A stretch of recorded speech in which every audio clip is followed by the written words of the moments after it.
Hello guys, മഹാലക്ഷ്മിയിൽ ഇനിയൊരു പൊട്ടിത്തെറി തന്നെയാണ് കൂട്ടുകാരെ വരാൻ പോകുന്നത്. അതെ, നമ്മുടെ മഞ്ജു ആ വീഡിയോ കണ്ടതിന് ശേഷം, നമ്മുടെ മാനസയുടെ വീട്ടിൽ നിന്ന് മേഘനാഥിനെ പൊക്കിയ വീഡിയോ കണ്ടതിന് ശേഷം മേഘനാഥിനിട്ട് എങ്ങനെയും എട്ടിന്റെ പണി കൊടുക്കണമെന്ന് വിചാരിച്ച് തന്നെയാണ് നിൽക്കുന്നത് അല്ലെ. അതിനുവേണ്ടി നമ്മുടെ സാഗറിനെയും വിളിക്കുന്നുണ്ട്. അപ്പൊ സാഗറിനെയും മാർക്കോനെയും കൂട്ടുപിടിച്ചിട്ട് നമ്മുടെ മഞ്ജു മേഘനാഥിനിട്ട് ഒരു അടിപൊളി പണി കൊടുക്കാൻ തന്നെയാണ് സാധ്യത. അതെന്തായിരിക്കും എന്നുള്ളത് മാത്രമാണ് നമുക്കിനി അറിയേണ്ടത്. ഇപ്പൊ മഞ്ജുവിന് മനസ്സിലായി കണ്ണേട്ടനും ഏടത്തിയും തന്നെ ആയിരുന്നു ശരി എന്നുള്ളത് അല്ലെ. അപ്പൊ നമ്മുടെ കണ്ണനാണെങ്കിൽ അപ്പൊ അവിടെ മറ്റേ ഇടത്തെ കാലും കൂടി ആ ഒരു ചെറുതായിട്ട് ചലിച്ചു തുടങ്ങിയിട്ടുമുണ്ട്. അപ്പൊ അവർ അതിന്റെ സന്തോഷത്തിൽ തന്നെയായിരിക്കും നമ്മുടെ കമലേശ്വരത്തേക്ക് തിരികെ വരുന്നതും. ആ സമയത്ത് നമ്മുടെ മഞ്ജുവും കൂടെ വന്ന് നമ്മുടെ കണ്ണനോടും മഹാലക്ഷ്മിയോടും മാപ്പ് പറയുകയാണെങ്കിൽ അവർക്ക് എന്തോരം സമാധാനം സന്തോഷമൊക്കെ ആകും അല്ലെ. കണ്ണനപ്പം നമ്മുടെ മഞ്ജുവിനെ ആശ്വസിപ്പിക്കത്തേ ഉള്ളൂ അല്ലെ.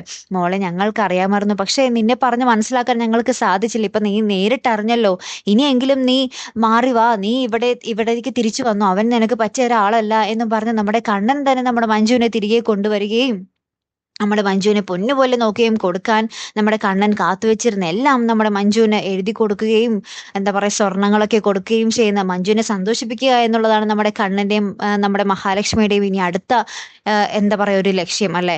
ഈ മേഘനാഥനിൽ നിന്നും ഒരു തിരിച്ചടി കിട്ടിയിട്ട് മഞ്ജു ഭയങ്കര സങ്കടത്തോടു കൂടി ആയിരിക്കും നമ്മുടെ കമലേശ്വരത്തേക്ക് തിരികെ വരുന്നത്. അപ്പൊ മഞ്ജുവിനെ സന്തോഷിപ്പിക്കാൻ വേണ്ടി നമ്മുടെ കണ്ണനും മഹാലക്ഷ്മിയും കൂടെ സകലതും മേടിച്ചു കൊടുക്കുന്ന ഒരു നിമിഷങ്ങൾ തന്നെയായിരിക്കും. അപ്പൊ ഇതൊക്കെ കാണുമ്പോൾ സ്വാഭാവികമായിട്ടും ആർക്ക് ദേഷ്യം വരും? നമ്മുടെ കരുണയ്ക്ക് അല്ലെ. ഇത്രോ നാളും കൂടെ ഉണ്ടായിരുന്ന മഞ്ജു ഇതാ അവർക്കൊപ്പം പോയി മഞ്ജുവിന് ഇതാ കൈ നിറയെ സാധനങ്ങളും കിട്ടുന്നു. അപ്പൊ പിന്നെ കരുണയ്ക്ക് പിന്നെ ഇരിക്കപ്പുറതി ഉണ്ടാവുമോ അല്ലെ പ്രേക്ഷകരെ. കാത്തിരുന്ന് തന്നെ കാണാട്ടോ. അടുത്തൊരു വീഡിയോ വരുന്നത് വരയ്ക്കും ഗുഡ് ബൈ.